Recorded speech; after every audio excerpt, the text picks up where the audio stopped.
விஞ்ஞானம் என்பது மிக துல்லியமாக எந்த ஒரு விஷயங்களின் காரண காரியங்களையும் அலசி சொல்கிறது. ஆனால் மனித மனங்களின் ஆழத்தில் பதிந்திருக்கும் நம்பிக்கையின் காரணங்கள் எந்த விஞ்ஞானத்தாலும் விளக்க முடிவதில்லை. இப்படி மனித வாழ்வில் ஏராளமான நம்பிக்கைகள் இருக்கின்றன. இவற்றை விஞ்ஞான ரீதியில் விளக்குபவர்களும் உண்டு, மூட நம்பிக்கை என்று ஒதுக்கிவிடும் உண்டு. இந்த நம்பிக்கைகள் பல வினோதமானவை, நம்ப முடியாதவை.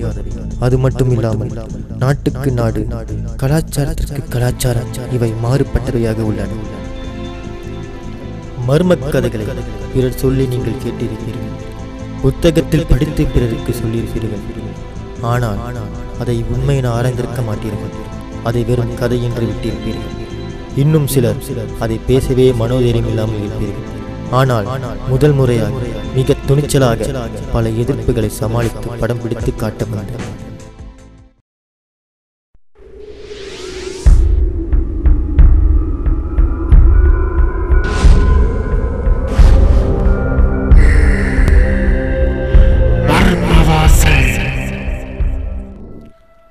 மர்மங்களை இருவகையாக பிரிக்கலாம். ஒன்று தெய்வீக சக்தி, மற்றொன்று தீய சக்தி. தெய்வ சக்திகளில் சில ஜோதி பிரகாசம், சலங்கை ஒளி, விபூதி வாசம் என மக்கள் நம்பிக்கையில் உணரப்படுகிறது. அதே போல் தீய சக்திகளில் பில்லி, சூனியன், பேய், பிசாசு, செய்வினை, ஏவல் என சிலரால் உணரப்படுகிறது. இவையெல்லாம் உண்மையா, உண்மையாக உள்ளதா, இல்லை வெறும் கட்டுக்கதையா என்று ஆராய்ந்து எங்களுக்கு கிடைத்த சில தகவல்களை கொண்டு இப்பயணத்தை தொடங்கினோம். வடக்கு திசையில் உள்ள சில கிராமப்புறங்களுக்கு சென்று அங்குள்ள மர்மங்களை சில நபரிடம் கேட்டு தெரிந்து கொண்டோம். ஆனால் அவர்கள் கருத்துக்கள் ஒவ்வொன்றும் மாறுபட்டு இருந்தன.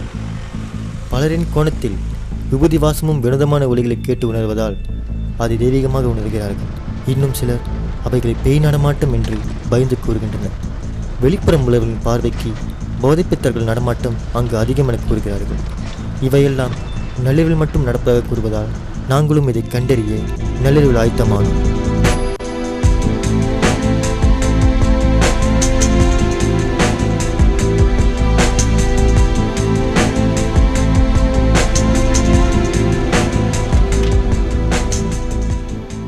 எங்கள் பயணம் மிக கலகலப்பாக தொடங்கியது. அந்த பாதையில் செல்ல செல்ல எங்களை அறியாமலே சிறு பதட்டம் நிலவியது. அதுவும் இது எங்களுக்கு முதல் அனுபவம். கரடுமுரடான செம்மண் பாதை, சுற்றி இருள் சூழ்ந்த காடு, ஓநாய்களின் கூக்குரல். ஆனால் எங்களை நாங்களே தேற்றிக்கொண்டோம், இப்படி ஒரு உள்புற கிராமங்கள் வாழவில்லை என்று.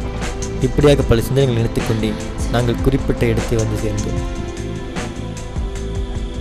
நிலா வெளிச்சம் தவிர வேறு எந்த ஒரு வெளிச்சமும் அங்கு இல்லை. மக்கள் வணங்கும் காவல் தெய்வமான முனீஸ்வரர் ஆலயம் மட்டும் அங்கு பாலிருந்து காணப்பட்டது. முனீஸ்வரர் துணையுடன் எங்கள் வேலையை தாமதிக்காமல் தொடங்கினோம்.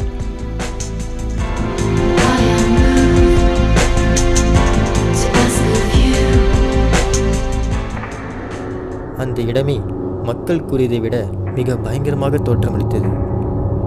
எட்டிய தூரம் முதல் மனித நடமாட்டமே அங்கு இல்லை. இந்த இடத்தில்தான் பல வினோதமான சத்தங்கள் கேட்டதாக மக்கள் எங்களிடம் கூறினார்கள்.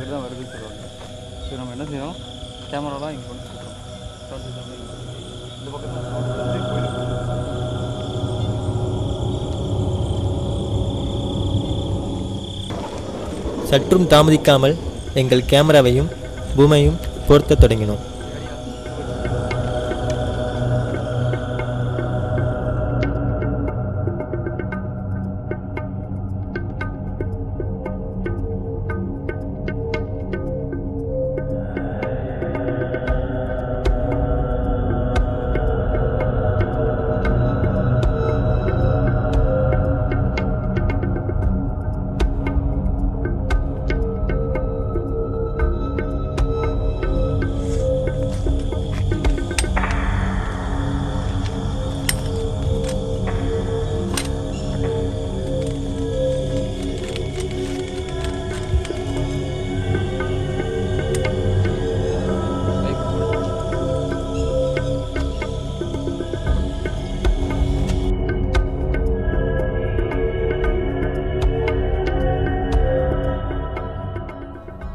எங்கள் இன்ஃப்ராரெட் என்கின்ற இரவு நேரத்தில் மிக வெளிச்சமாக படமாக்கக்கூடிய ஒரு கேமராவை குறிப்பிட்ட திசையை நோக்கி வைத்தோம்.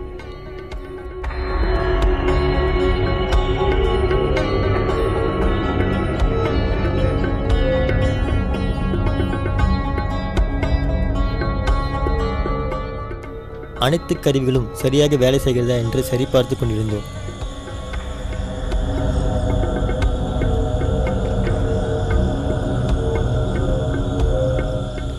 சவுண்டும் ரெடி, கேமராவும் ரெடி. நாங்களும் தயாராகினோம்.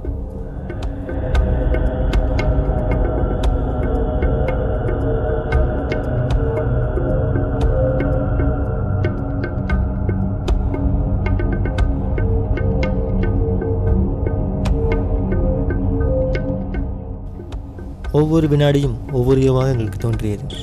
எங்கள் சிந்தனை முழுவதும் ஏதாவது மர்மம் நடக்காதா என்று ஏங்கிக் கொண்டிருந்தோம். நேரம் ஆக ஆக எங்களுக்கு பசியும் தூக்கமும் வந்தது தவிர எங்கள் ஆர்வம் சற்றும் குறையவில்லை. ஏதாவது ஒன்று நிகழ்ந்திடாதா என்று ஆவலுடன் காத்து கொண்டிருந்தோம்.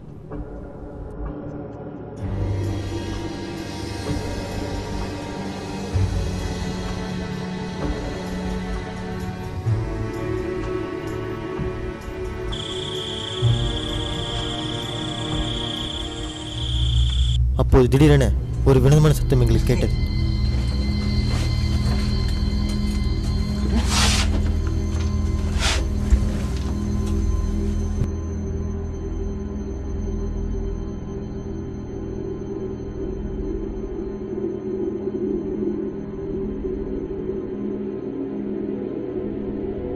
சத்தம் அந்த சில நிமிடத்திற்குள்ளே நாங்கள் பார்த்து கொண்டிருந்த மானிட்டரில் ஏதோ வெள்ளையாக புகைமூட்டம் போல் தென்பட்டது. அதன் அசைவுகள் கண்ணிமைக்கும் நேரத்திற்குள் மறைந்தது. அந்த காட்சி மறந்த சில நொடியில் ஒரு விதமான சத்தம் பதிவு செய்யப்பட்டது.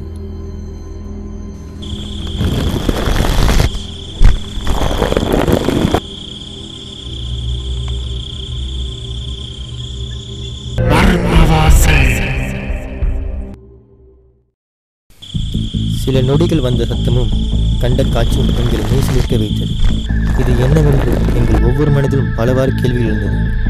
அந்த மர்ம சம்பவத்திற்கு பின் அந்த இடத்தில் எதுவும் நடக்காததால் சில மணி நேரம் கழித்து அந்த இடத்தை விட்டு வெளியேறினோம்.